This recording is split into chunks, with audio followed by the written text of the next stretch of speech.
What's up, everybody? This is Corey with the OverLook, and we go over the books you may have overlooked. So right now, we are going to cover Titans, the Lazarus contract. This one has a lot to do with time travel and Deathstroke, and I think he's going to be making an appearance in Titans Season 3, which is coming up in about 2 weeks or so. So we are celebrating by covering a Titan story. Makes sense. If you are a fan of this kind of content, definitely leave a like, subscribe if you're new, and write a comment down and answer this question for me. Would you go back in time to save someone if you knew it meant somebody in the future would die? I'm interested to see what you guys would think. But with all that being said, let's get started.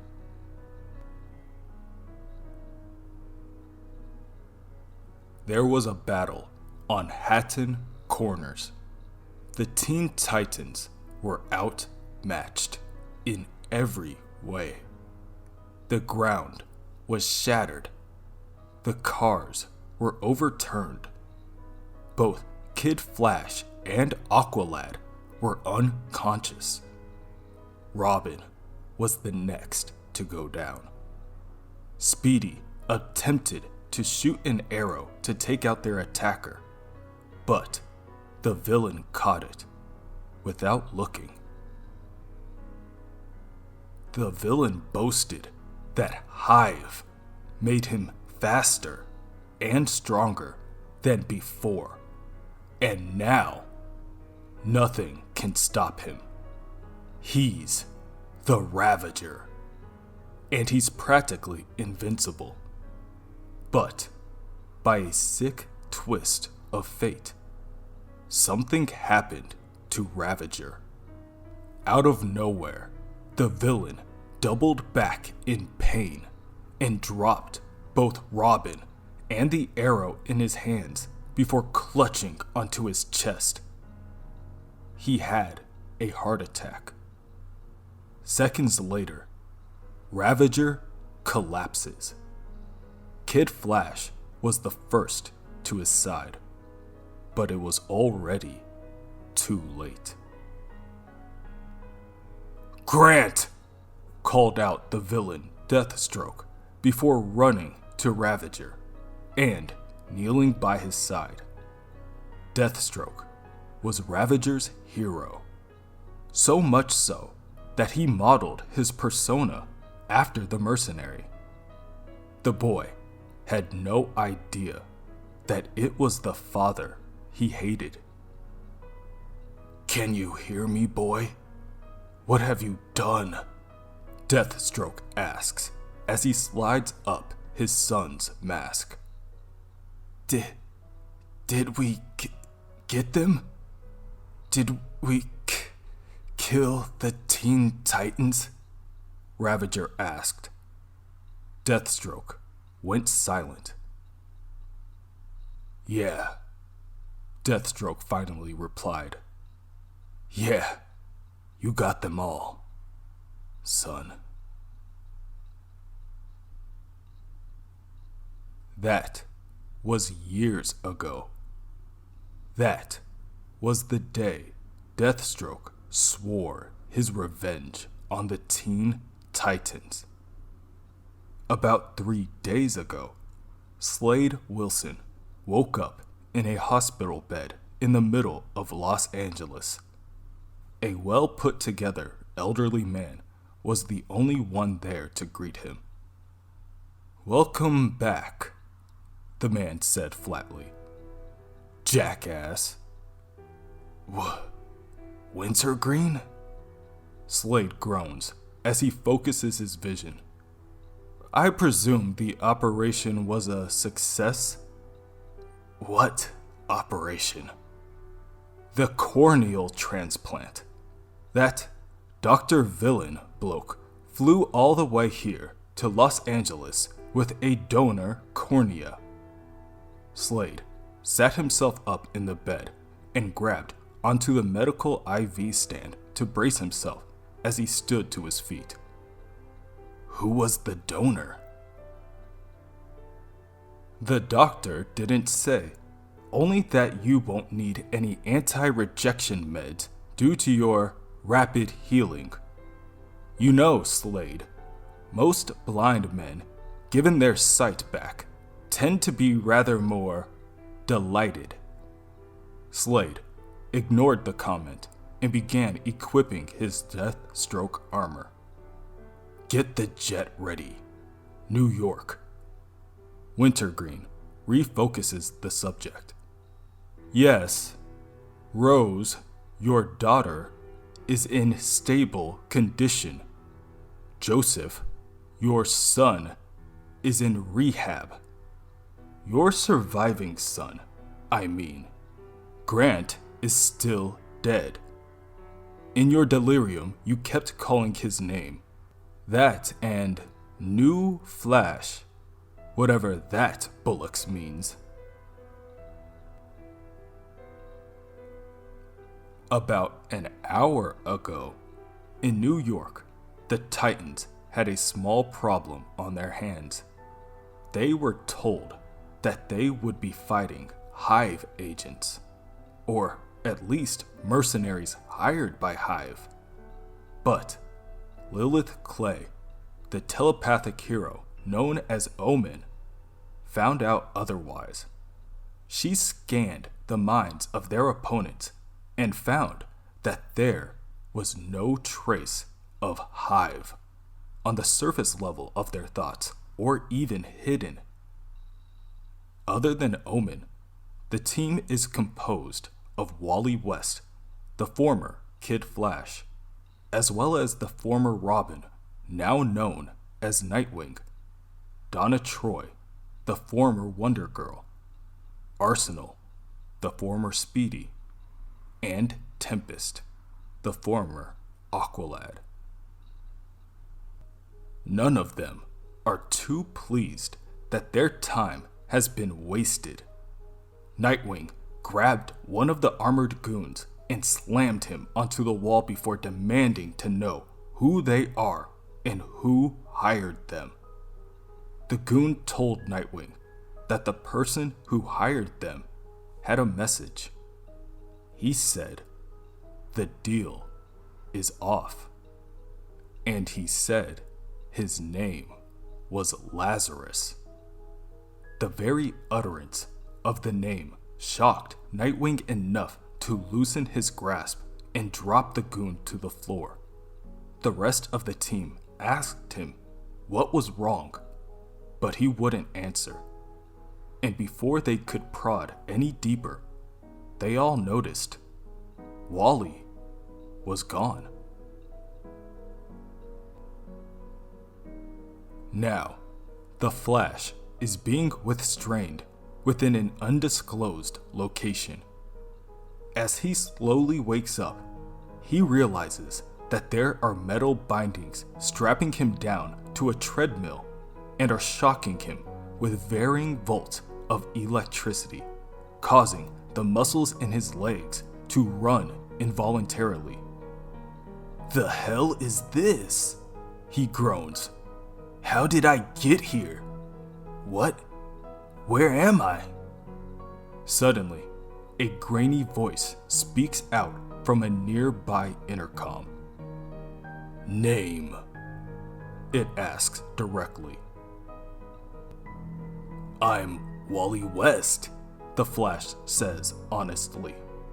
"The fastest man alive, and Once he realizes what he's saying, the Flash covers his mouth to stop himself from speaking. "Why'd I just say that out loud? You shot me full of something when you trained me. Anti-inhibitors, like a truth drug." "Verbal laxative," the voice answers. 60-degree incline, 200 miles per hour. The voice-activated treadmill tilts upward and begins rotating even faster. "Keep running," the voice orders. The Flash attempts to resist, saying he's not going to just comply with the person's orders. The heroes disobedience results in him being hit by an overflow of electricity. Keep running, the voice orders again. Who are you? The Flash asks. You swiped me in broad daylight with the Titans all around. How is that even possible? 300 miles per hour, the voice says as they turn up the speed of the treadmill. Tell me about the Titans. What? No! I'm not just going to tell you about my friends. How we were all sidekicks or understudies who formed a team in secret because we wanted to prove. The Flash's eyes begin to glow. Stop making me do that! You really can't help yourself. 500 miles per hour. Run. You vanished, the voice begins. Where have you been? It's at that moment the Flash realizes who the voice belongs to. Still, he answers. I was thrown into the time stream by Abracadabra's techno magic. But you came back. I escaped the time stream. The Flash pulled me back. But I remember a different world. I think that's how I know you. Someone changed history. Who? The voice asks before shocking the Flash again. I don't know! The voice then barks. Stop, treadmill. And the machine slows to a halt. He then steps out from the shadows and says, Wally West, I have a deal for you. Deathstroke looks down at the now exhausted hero and asks him, You were there when Ravager died? Yes, Wally tells him softly. But that was years ago. When the Teen Titans killed my son? Deathstroke adds, reaffirming his point. It wasn't us, the Flash reasons. The powers Hive gave him so he could take us down. Something went wrong. His heart couldn't take it. Wally sinks his head in shame. There's a brief silence. I tried to save him, he then adds. I mean, I was the first at his side when he went down. I tried, Slade. I'm sorry. I wasn't fast enough. On the coast of Manhattan, within Titan's Tower, Garth, the hero known as Tempest, is attempting to pinpoint the Flash using their base computer. The Titans still aren't sure how it happened. Whoever snagged Wally did a classy job, as Arsenal puts it. They must have been using cloaking technology. Tempest, however, wonders aloud. Maybe Wally just ran off. He does that, after all. Great distances, without warning. He is very fast. The other Titans don't respond positively to his questions. Omen takes this time to question Nightwing about what the hired gun meant, about Lazarus, and about the deal. Nightwing doubles down, stating he doesn't know about either of the two. Omen, however, can sense that something's off. Unfortunately for her, Dick Grayson, who has undergone special covert training, has one of the hardest minds to read in the world. It's closed off, like trying to explore the Bat Cave without a flashlight. Nightwing once again tells Omen that he isn't withholding any information, turns his back, and stomps away. This, of course, alerts Omen even further. She can tell Nightwing is lying to her. Back in the undisclosed location, the Flash watches as Deathstroke presses a number of keys on his computer keyboard. "What are you doing now?" he asks. "Shut up," Deathstroke tells him. "Speed bends time, correct?" "No," the Flash says before immediately contradicting himself. "Well, yes, but extreme velocities can create relativistic..." "Wait, what are you asking me?"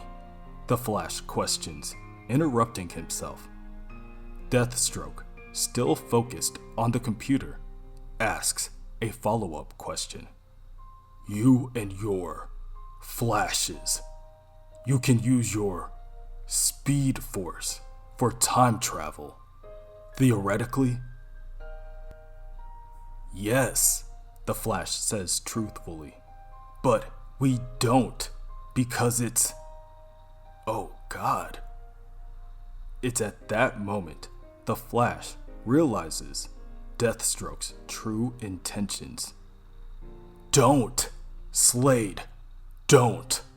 Don't even consider it," he barks, knowing full well of the danger Deathstroke tampers with. "Not your call," the assassin responds before activating the machine. The metal arms binding the Flash now hold him up and begin emitting waves of energy that causes the Flash's powers to activate involuntarily. "Slade," the Flash reasons. "Listen, Grant's dead. It happened. Accept it. When I was adrift in the time stream, I lost everything. Everything that I loved. I live with the temptation of using my powers to go back and change things every day. But I don't. You know why? Because you have to keep moving forward." The Flash regains his control and redirects his energy back into the machine, breaking it apart and freeing him from his bindings. He speeds forward and tackles Deathstroke before slamming him on a nearby wall.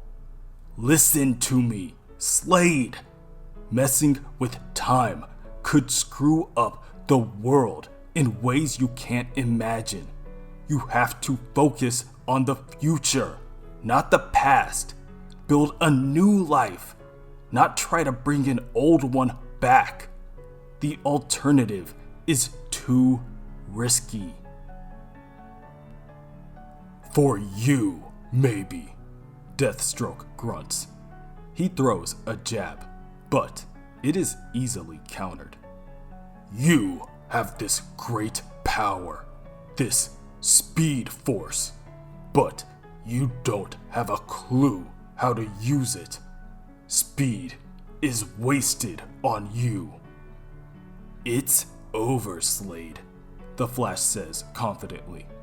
"You're fast, but I'm faster. I'm asking you to save a life," Deathstroke tells him. "Isn't that what heroes do? I have a deal for you. A contract. I don't make deals with killers. Wally West, help me bring my son back, and I'll stop being Deathstroke. Forever. No more costume. No more contracts. No more killing. Save one life. Save thousands." Wally steps backwards.